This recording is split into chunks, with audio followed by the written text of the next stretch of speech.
त्या देवाची प्रशंसा, त्या देवाचं गुणगान करण्यासाठी जो हा कार्यक्रम ठेवलाय, तुम्ही त्याला आमंत्रित केलंय.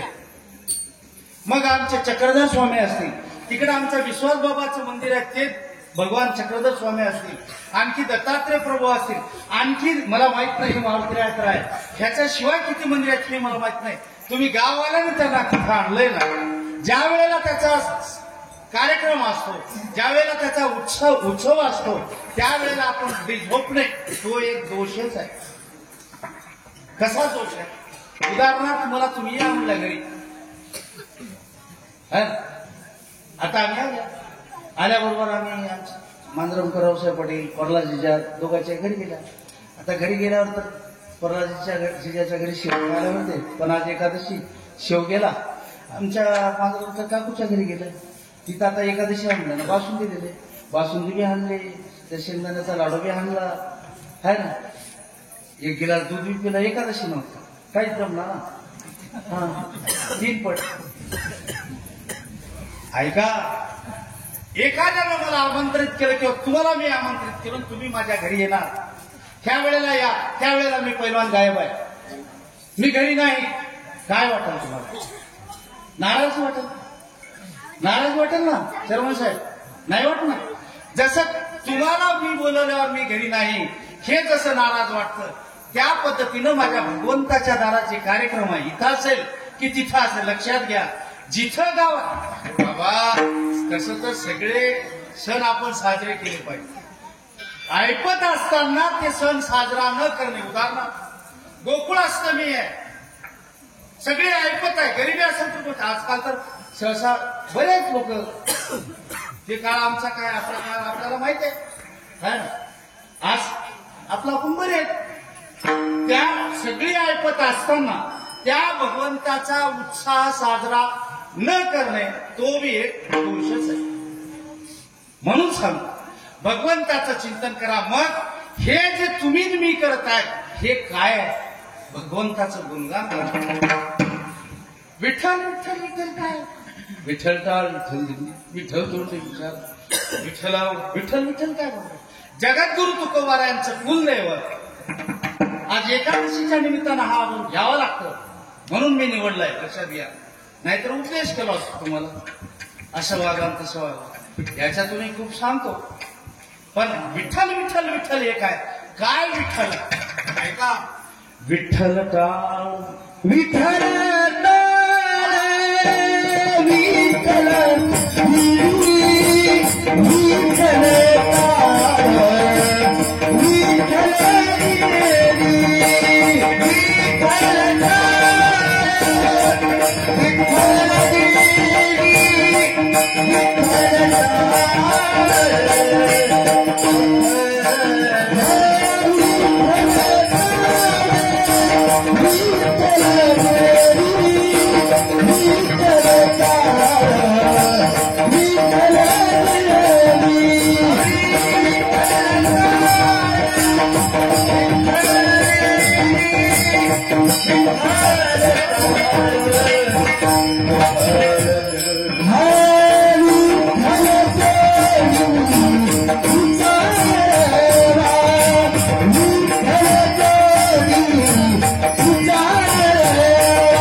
पहिल्या चरणा सांगतात विठ्ठल टाळ, विठ्ठल दिंडी, विठ्ठल तोंडी उच्चारा. काय टाळ? टाळ विठ्ठल हे कसं काय? हो, विठ्ठल टाळ दिंडी आणि तोंडी. टाळ विठ्ठल कसं काय? ऐका, मी देवरूरच्या पलीकडे कीर्तनाला जातो, ते होटूळ वगैरे वगैरे, ते बळेगाव, हे आपल्या इकडे नाही, ते मोतीराम महाराजांच्या फडाची माणसं आहेत, चर्मस आहेत तिकडं. आता टाळाचं महत्व आपल्याला आहे नाही, पण तिथं टाळ आहे खाली. टाळ आता ह्याच्यानंतर लक्षात राहू द्या, त्याला कमीत कमी पोत तरी टाका खाली. टाळ असं टाकायचंच नाही, एक नाही. आता राहू द्या, उद्याच सांगावं, आजच्या आज आम्हाला ताणू नका, ते उद्यापासून. त्या ठिकाणी चेअरमन साहेब गुडघ्या एवढी गाडी गादी येऊन आली, गुडघ्या एवढी गादी, 4 गाद्या होत्या काय, त्याच्यावर स्वच्छ पांढरा कपडा आणि त्याच्यावर टाळ. मी म्हणलं हे कसं काय, हे एवढं कसं काय, आमच्याकडे कसं काय नाही. उदाहरण सांगतो तुम्हाला, गाथा भजन आहे. आता सकाळी गाथा, ज्या दिवशी विना उभा केलाय तुम्ही काल, है ना, विना उभा करत असताना तुम्ही कशा कशाची पूजा केलात? कोण होतो विना उभा करताना? महाराज. महाराज कोणते महाराज? बर, त्यांनी कशा कशा पूजा केली विनाला? अजून काय कशाची केलं नाही तुम्हाला माहित नाही? तुम्ही होता, टाळाला गंध लावला जातो, विण्याला लावलं तिथं लावू नये. मृदंग, श्रुती श्रुती श्रुती श्रुती, टाळ, घोष, शिव, ब्रह्म, रस आवडीने टाळालाही गंध लावल्या जातात. का? का? मृदंगालाही गंध लावल्या जातात का? विण्यालाही गंध लावल्या जातात का? हे सगळे टाळ, विना, मृदंग हे सगळे ज्याच्या संबंधानं आहेत. कोणाच्या संबंधानं? विठ्ठल, त्याच्या संबंधानं, ज्याच्या संबंधानं, त्या भगवंताच्या संबंधानं तुम्ही जमा झालात, तुम्ही सुद्धा विठ्ठल आहात. घोष म्हणून विठ्ठल टाळ, विठ्ठल दिंडी, विठ्ठल तोंडी उच्चारा. ज्याच्या संबंधानं जे चालतं तोच विठ्ठल, आणि टाळ सुद्धा विठ्ठल आहे, मृदंग सुद्धा विठ्ठल आहे. आज आमचा दादा मृदंग वाजवतोय. आमच्या दादाला जर म्हणलं दादा अशा पद्धतीनं म्हणलं तर उत्तर देईल ते, दादा तुम्ही किती गोड वाजवता हो, कोणते गुरु आहेत तुमचे? त्यांनी सांगतात सरळ सांग, हे कोण शिकवलं वाजवायला? कोण्या गुरुकडे शिका? काय गुरुच? कोणता गुरु आहे? कसं होईल? फिसकल गड्या वाटत. आणि हे त्याच तेच शब्द, दादा किती गोड वाजवता तुम्ही, कुठं शिकलात तुम्ही? असं म्हणलं कसं वाटतं बाबा? त्या जर आमच्या दादाला जर विचारला तर दादा तुमचा देव कोण जर म्हणलं तर ते बाबा जर नक्की पक्का असेल तर ते म्हणणार माझा देव माझा मृदंगच. आणि त्या दादा, 2 दादाला जर विचारलं की आमचे दोघं चौघ जे आहे ते सगळे काय करेल, त्यांना जर विचारलं तुमचा देव कोणता तर ते म्हणतील माझा देवच हे टाळ आहे. म्हणून सांगतो बाबा, विठ्ठल टाळ, विठ्ठल दिंडी, विठ्ठल तोंडी उच्चारा. देवा हे महाराज 12 वर्ष झाला मी भगवंता तुझं चिंतन करतोय. त्याचं काही बॅलेन्स जमा झाला असेल, काही गाठोडं जमा झालं असेल, काही शिदोरी जमा झाली असेल तर सांगा. ते भांडवल आमचं कमी होईल की नाही किंवा वाढेल काय हे महाराज दुसरं. विठ्ठल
दुसऱ्या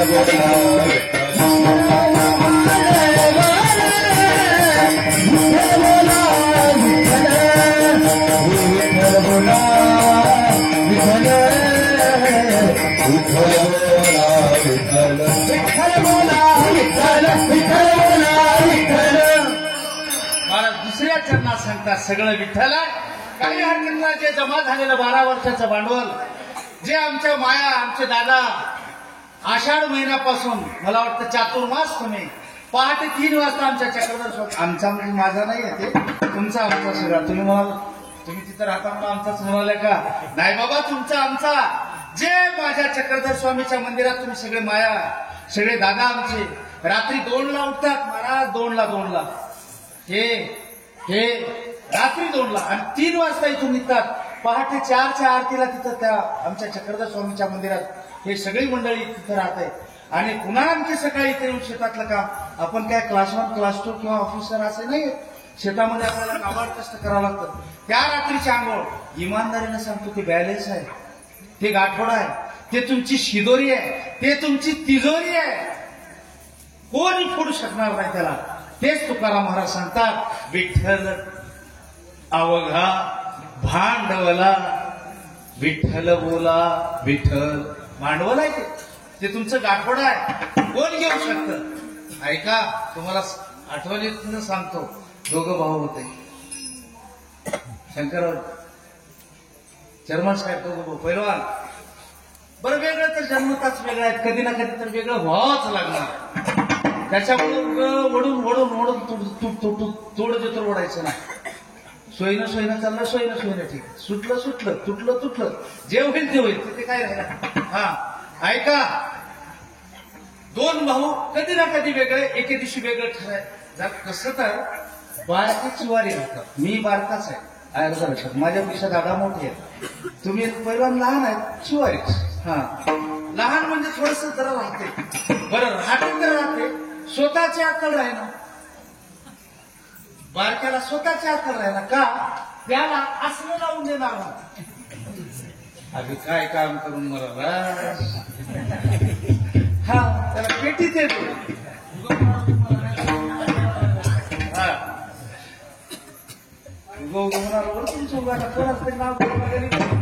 तुम्ही पेटी ना बाबा, पण लावून देणार असते.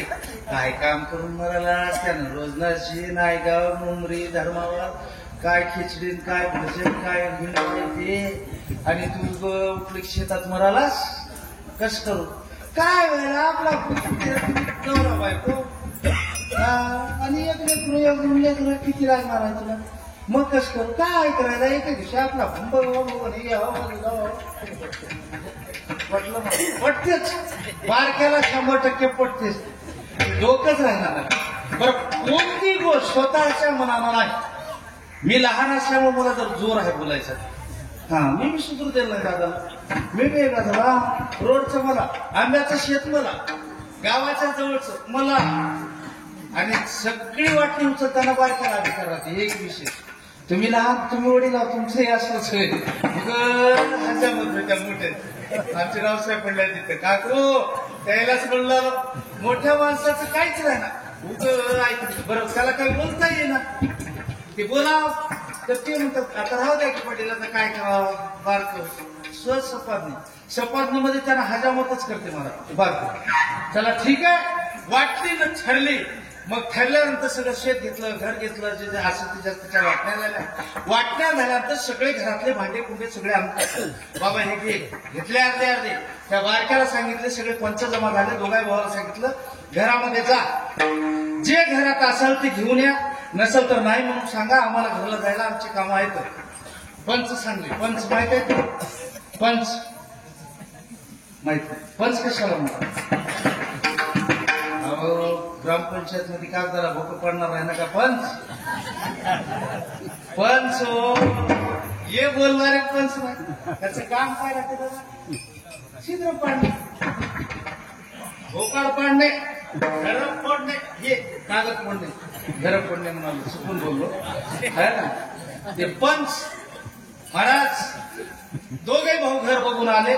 घरात काही निघालं नाही. बारकं गेलं त्या देवघरात. तिथे गेल्यावर एक त्याला पुस्तक दिसलं भाऊ पाटील. पुस्तक, त्याच्या भाषेतलं पुस्तक आपल्यासाठी ते नाही. ते बाहेर आला, घेऊन आला नाही, मध्ये पुस्तक काय म्हणला, कुणाला म्हणला, पंचायला नाही, जे त्याचा आहे ना लावून देणार त्याला म्हणला, मध्ये एक पुस्तक अर्ध घे, सोडतोस अर्ध घे पुस्तक. ती होती ज्ञानेश्वरी म्हणा, ज्ञानेश्वरी, जीवाचं जीव काळीच व्हायची ज्ञानेश्वरी. महाराज अर्ध घेऊ, अर्ध गेलं, पुस्तक घेऊन आलं, पंचाच्या समोर दिलं. हे बा घरात एक पुस्तक आहे. वडील भावानं पाहिलं, ज्ञानेश्वरी आहे. भाऊ ऐक, हे ज्ञानेश्वरी आहे. ज्ञानेश्वरी भगवंताचं चरित्र सगळं आहे. ज्ञानेश्वरी म्हणजे जीव की प्राण आहे. जे सृष्टी निर्माण झाली तेव्हापासूनच हे आहे बेटा. एक काम कर, झालं होऊ नये झालं, तू झालास वेगळा, मी झालो, आता तुझा माझा संबंध आहे भाऊ म्हणून, पण आजपासून व्यवहार वेगळा आहे. पुस्तक आहे, हे पुस्तक तूच राहू दे. चुकलं पुस्तक तूच राहू दे. चुकलं काय म्हणा नाही ना, गेला ह्याच्या कस करू. त्यानं म्हणलं कुणाचंही घेऊन या, आपला कुणाला घेऊ, का घ्यावं कुछ कुणाच कशाला देऊन टाक. ऐका, भांडवल तुमचं सगळ्यांचं भांडवल जे माझ्या प्रभूकडे येतात राहायला, अर्ध घे. महाराज पुन्हा वडील भावाने पाय धरले. अरे ज्ञानेश्वरी आहे, चांगलं वय ना, फाडू नको. नाही नाही नाही, पक्क लावून दिलेलं. अर्ध केले होते त्याचे 9 अध्याय ह्याला, 9 अध्याय त्याला, 18 अध्याय ना ज्ञानेश्वरचे, 18 अध्याय, 9 अध्याय घेतले. वडील भावाला वाईट वाटलं. त्यानं म्हणलं इकडे, तुला जे 9 अध्याय आलेत की नाही, ते 9 अध्याय मला आधीच पाठ आहेत म्हणलं. वडील भावानं म्हणलं, तुला जे 9 अध्याय आले ते मला आधीच पाठ आहेत म्हणलं. आता कळ ना झाला, कस करू, अर्ध घे. आता पाठ आहे ते अर्ध घे. काय डोसकं फोड काय तसं, अरे डोक्यात आहे की कसं घेता येईल. तसं तुम्ही जे माझ्या प्रभूला देत भर पावसात येता, माझ्या चक्रधर स्वामीवर नतमस्तक होता, पहाटे 4 वाजता आरतीला राहता, ते झालेलं तुमचं बॅलन्स आहे, ते तुमचं गाठोड आहे, ते तुमचं कोणीही त्याला घेतो म्हणलं तर ते कोणाला मिळणार नाही. म्हणून ते तुमचं भांडवल आहे. आणि हेच भांडवल भगवान आम्हाला अशी बुद्धी दे, अशी बुद्धी दे, सदैव तुझ्या चिंतनामध्ये चालताना बोलताना दळताना काढताना तुमच्यासाठी चालताना बोलताना. सोडा आता सगळा विषय. काय किती दिवस काय केलं नाही, किती दिवस म्हणून आता 60 चालू आहेत, किती दिवस मदत सांगणार जास्त्यानं. बघा किती दिवस करायचं नाही, मदत करा ना, होईल तेवढं करावं, पण एवढं नाही. असं गच्च राहू नका त्याला. हा नारळासारखं राहा म्हणालो. नारळ कुठं उगवते चर्मन साहेब, समुद्राच्या किनारी. मग तामिळनाडू असेल किंवा समुद्राचं कोकण वगैरे तिकडे नारळ असतात. नारळ ऐका, नारळासारखं होईल काय म्हणालो. कसंही राहा, नारळ समुद्राच्या किनारी उगवते. समुद्र कोण कोण पाहिला असेल तर त्याला माहित आहे, तिथलं पाणी तुम्ही एक थेंबही पिऊ शकणार, इतकं खारट राहतं. एवढं तरी माहित आहे ना, समुद्राचं पाणी खारट राहतं. किती मिठापेक्षा खारट, तोंडात घेऊ शकतो. पाणी भरपूर आहे, एवढं खारट. आणि ते नारळाचं झाड त्या समुद्राच्या किनारी उगवतं. नारळाचं झाड उगवायला 6 महिने लागतात. कमळाचं रोपटं निघायला 200 वर्ष लागतात. जर त्याचा गट्टू जर त्या चिखलात जर रवला कमळाचा, तर कमळ निघायला 200 वर्ष लागतात. काय आणि माणूस तयार जर व्हायचा असेल तर कळालं तर 1 क्षणात, आणि नाही कळालं तर 1 क्षणात. विठ्ठल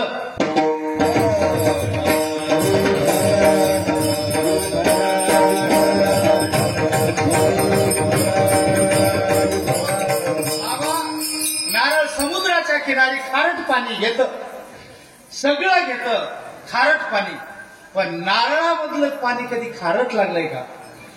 सगळं क्षार घेतं, खारटपणा घेतं, पण आपल्यासाठी जसं गोडवा जसं देतं तसं माणूस जर गोडवा दिला तर ते नारळ आहे.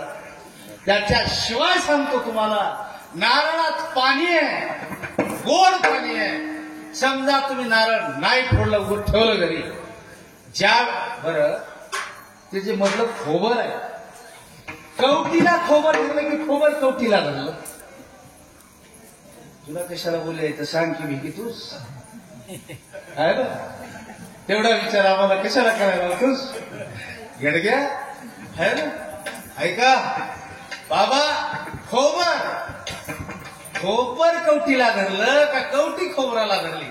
कवटी अजिबात धरली नाही म्हणालो, खोबर धरलं.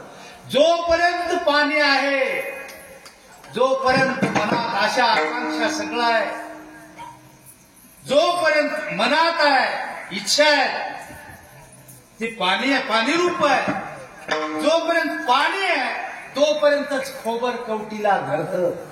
आणि ज्या वेळेला त्याला ते पाणी संपते, आशा आकांक्षा सुटतात, त्यावेळेला आपोआप ते सोडतं.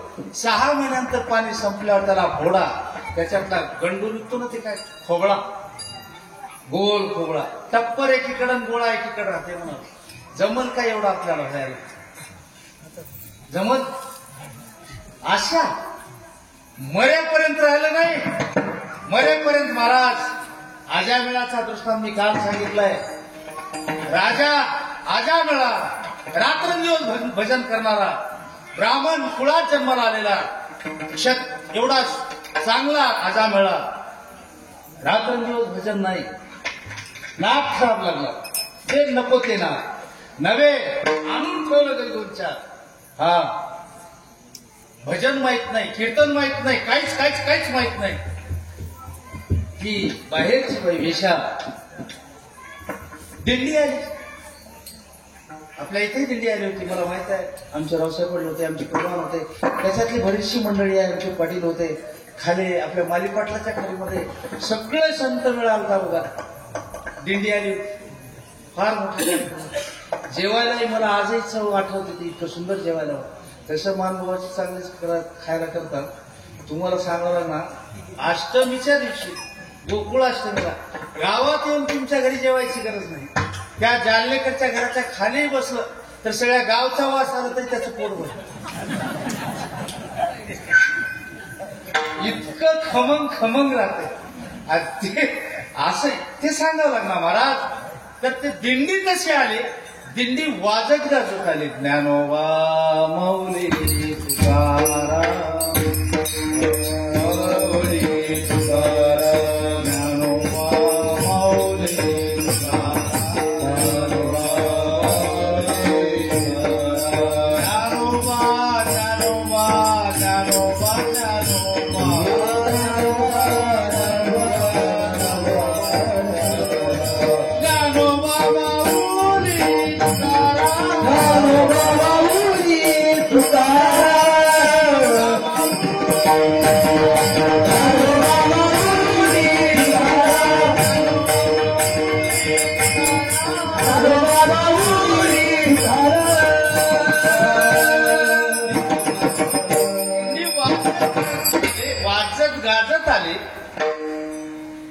आपल्या जालनेकर पाटलाच्या घराच्या पलीकडं यायला एक व्यक्ती भेटला, पण तो व्यक्ती नास्तिक.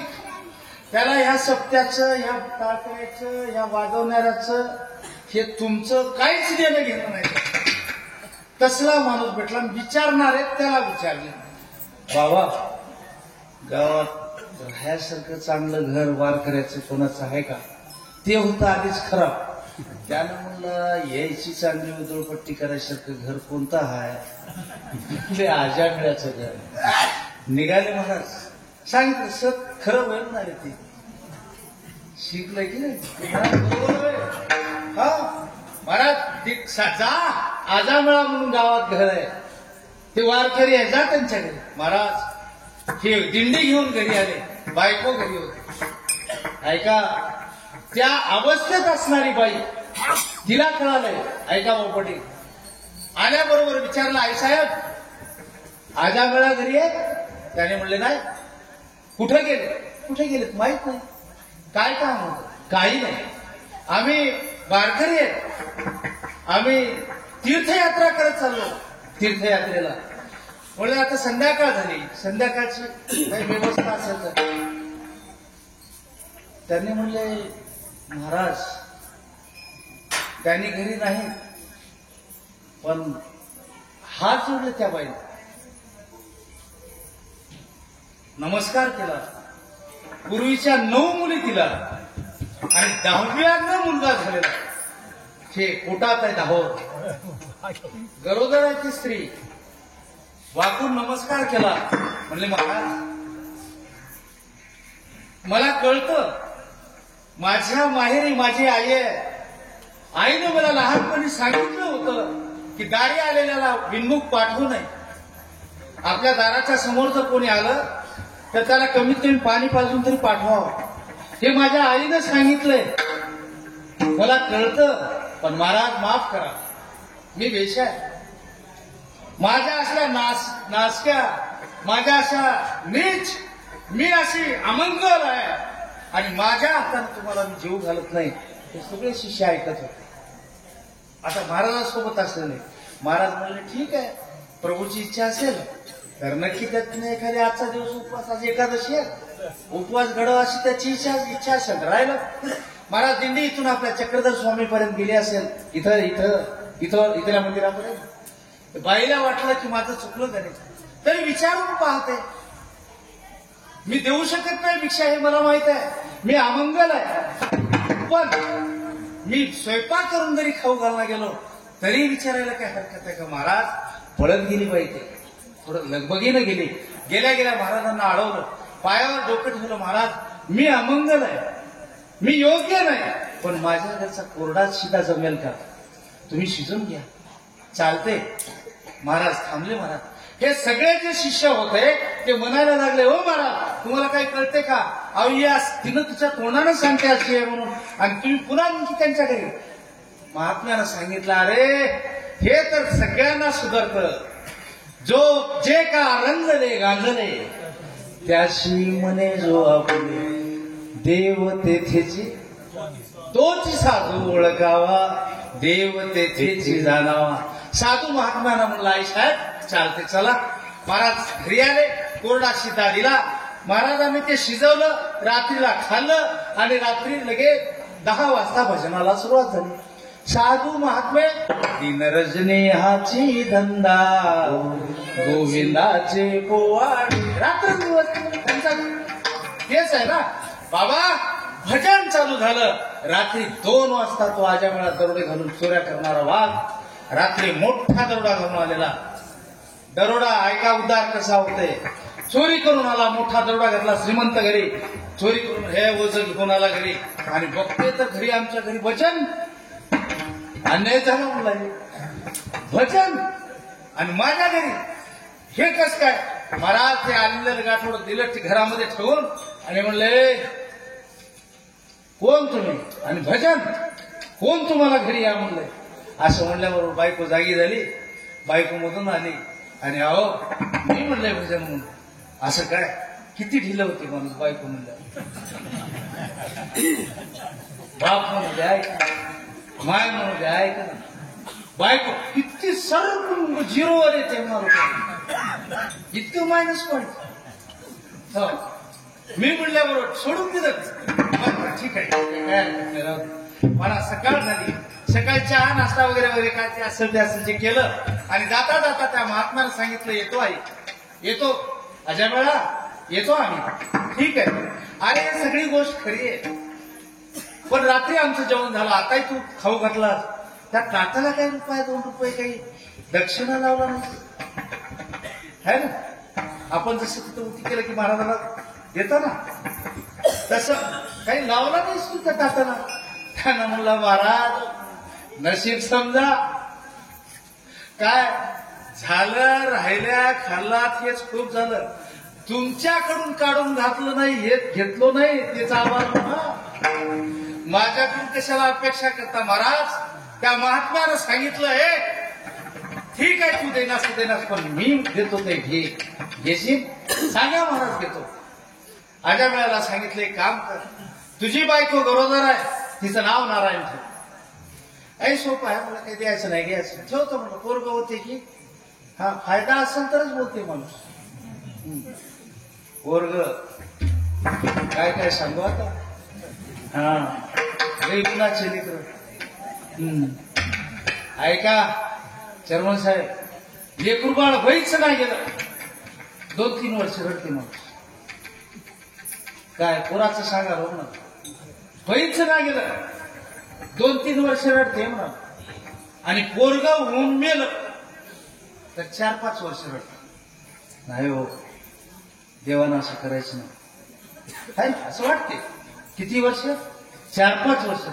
पण पोरग जन्मलं, नालायक जर निघालं मर्जे तो रडते म्हणा. यानं मरेपर्यंत रडत. ऐका पोरग होते ठीक आहे, नारायण ठेवलं. महाराज बाळ जन्मलं, पोरग झालं, नारायण ठेवलं. जीव थकला. आजचा दिवस उद्या नाही. म्हणून तुम्हाला हात जोडून पाया पडून विनंती आहे, आजचा दिवस उद्या नाही.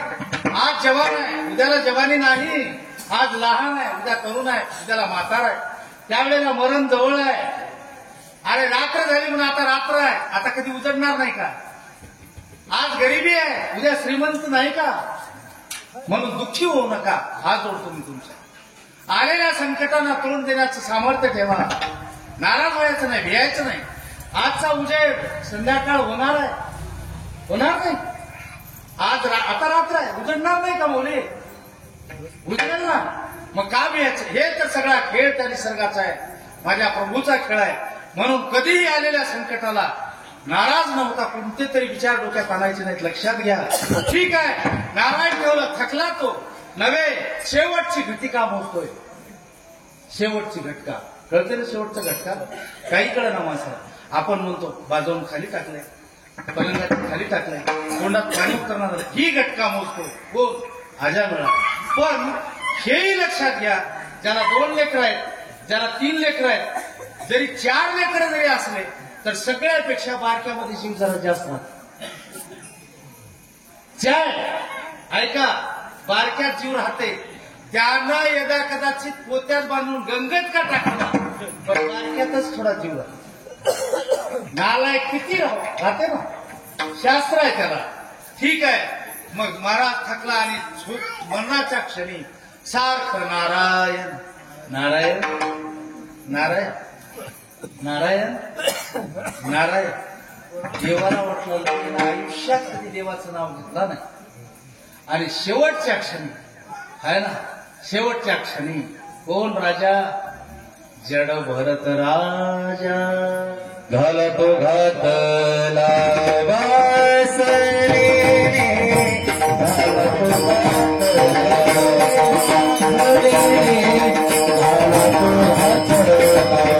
घालतो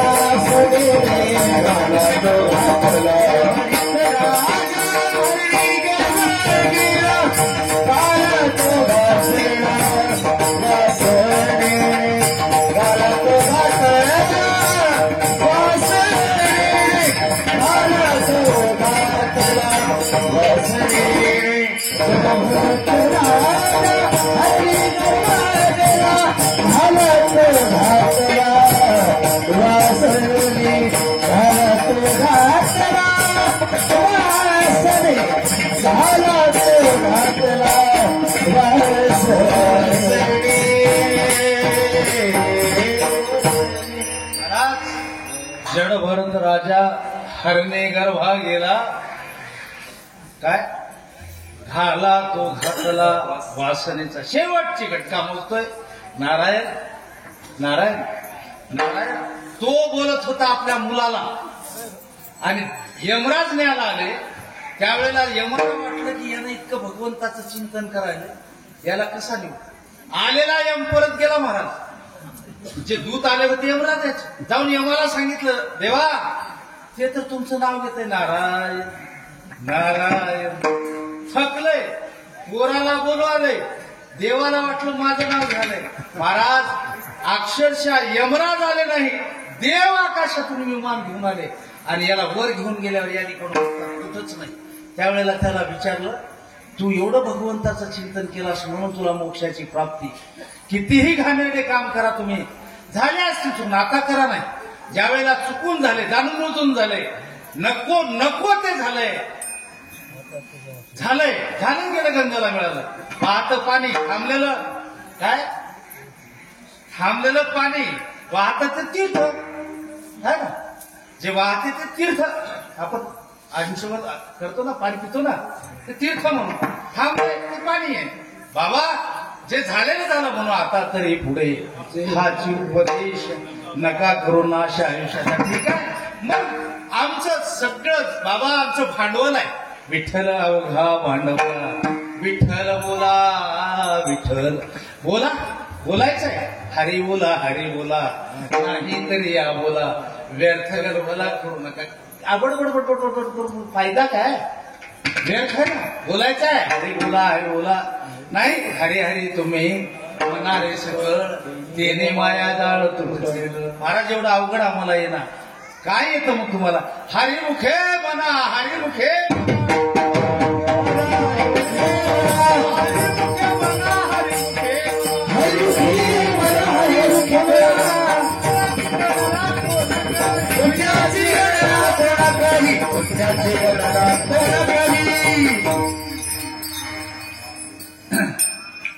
विठ्ठल विठ्ठल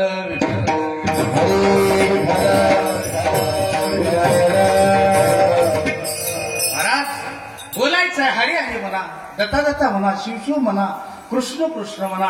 ज्या भगवंताचं पण करत असताना आवडीनं भावनेनं चिंतन करा. ठीक आहे, मग ते करत असताना विठ्ठल नाद, विठ्ठल भेद, विठ्ठल छंद, विठ्ठल ऐका, 3 गोष्टी आहेत त्याच्यात, भेद, नाद, छंद. आधी नाद, बोलताना आपण म्हणतो म्हणा, नाद लागला हो, कळालं ना, लय नाद लागला हो. कोणता? आता ते कोणताही असेल, लय नाद लागला, सगळे सांगून थकले. नाद, तो नाद वेगळा, नाद असावं. नाद कोणाला लागला होता? माझ्या मीराबाईला. मीराबाई साठी घेतो विष प्याला, नामाजीचा झाला.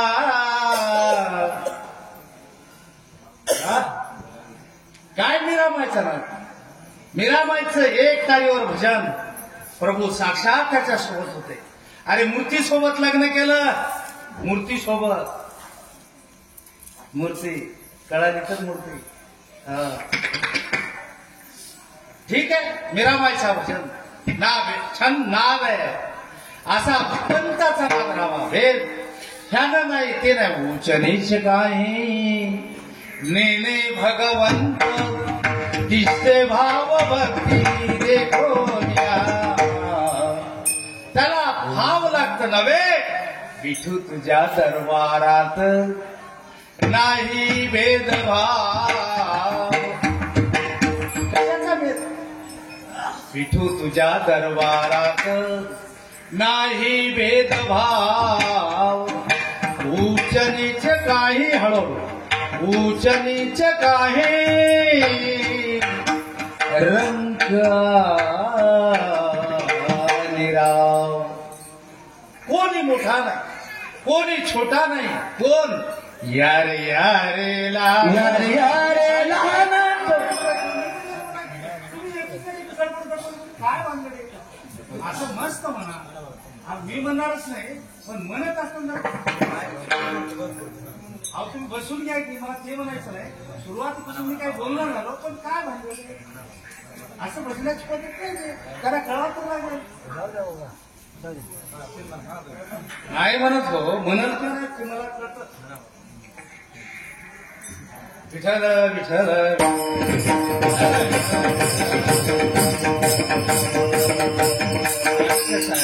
मला असं वाटतं लहान लेकर आहेत, पण असं गोड म्हणा.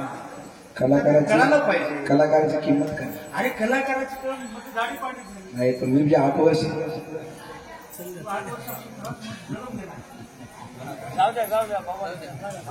मला ते म्हणायचं नाही बाबा. गोड समाधान आहे मला. मी एक म्हणतो, तुम्ही एक, मी एक म्हणतो, तुम्ही एक. गायब होतं विठाल विठाल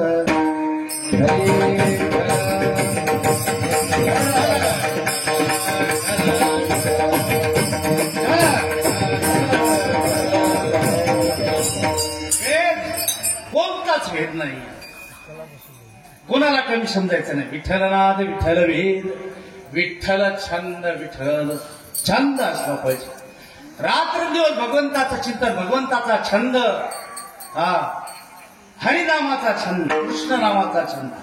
रात्रंदिवस कोण चिंतन केलं, काय केलं नाही ते, काय केलं नाही, काय केला नाही तो माझा भगवान. थोडस भजन जर केलं, काहीच्या काही देतो, काहीच्या काही, काहीच्या काही देतो. म्हणून भगवंताचा छंद ठेवा आणि एक वेळ मस्त भजन करा. विठोबा रखुमाई, विठोबा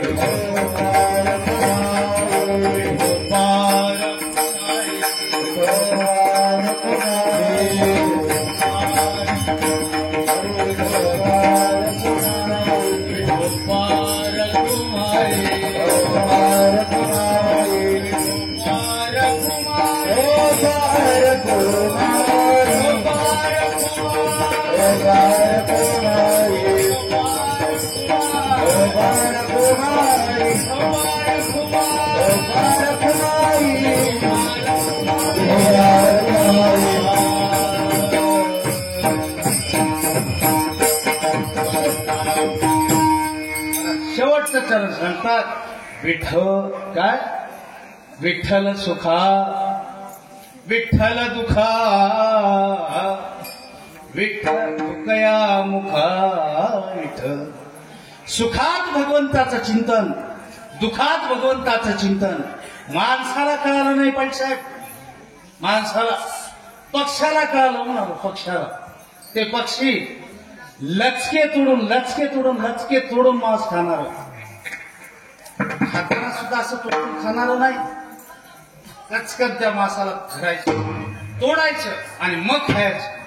पक्षाला कळालं मौली. कोण? जटाई. सीताई साहेबाला रावणाला घेऊन गेला आकाश मार्गाला. जाताना घनघोर युद्ध झालं. कुठं? आकाशात. आकाशात घनघोर युद्ध झालं.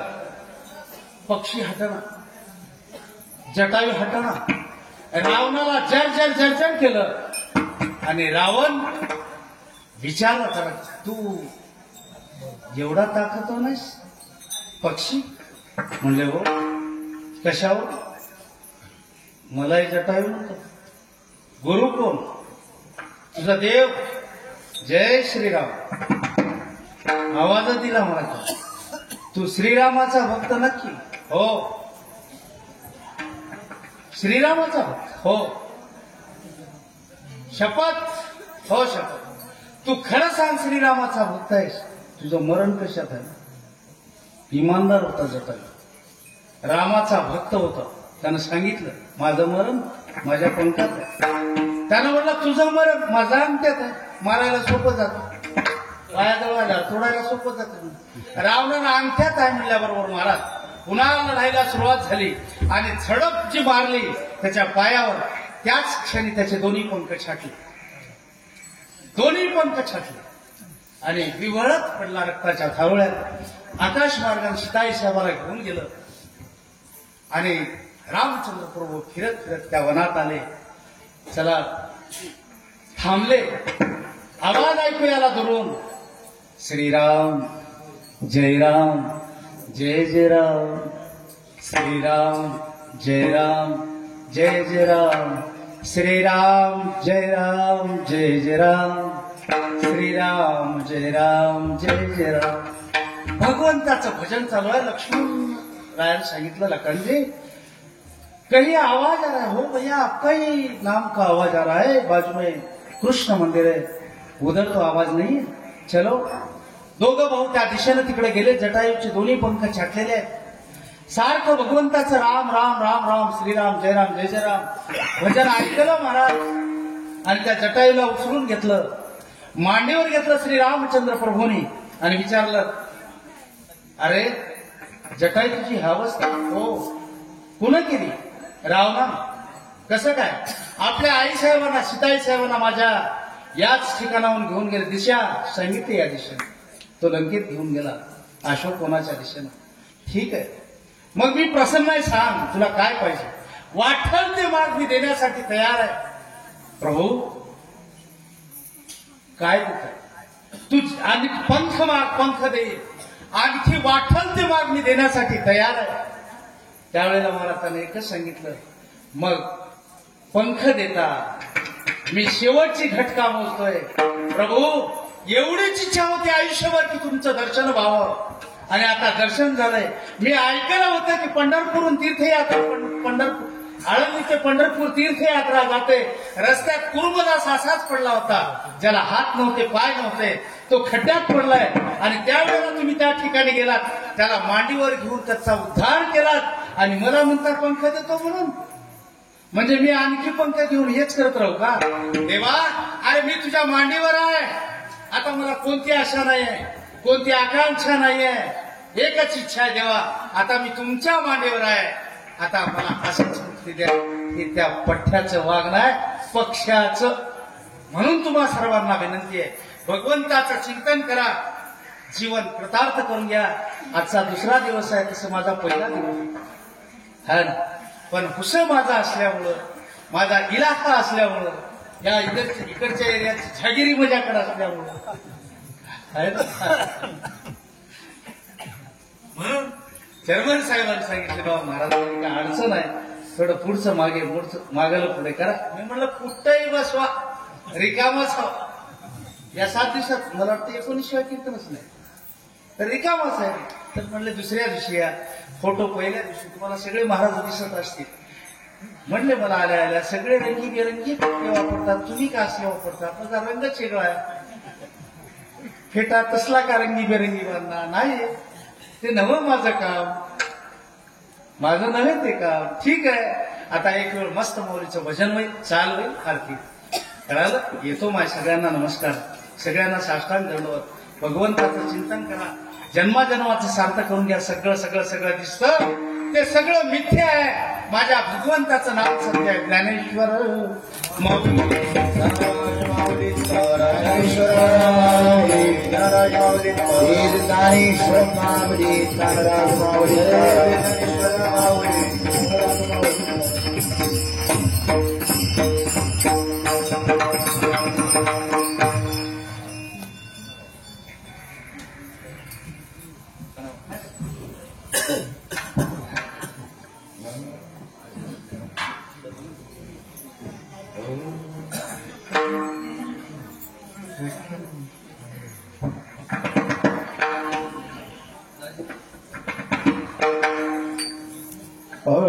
विठ्ठल सुखा विठ्ठल दुखा, विठ्ठल सुखा विठ्ठल दुखा. सुख विठ्ठल दुःख, विठ्ठल सुख विठ्ठल दुःख.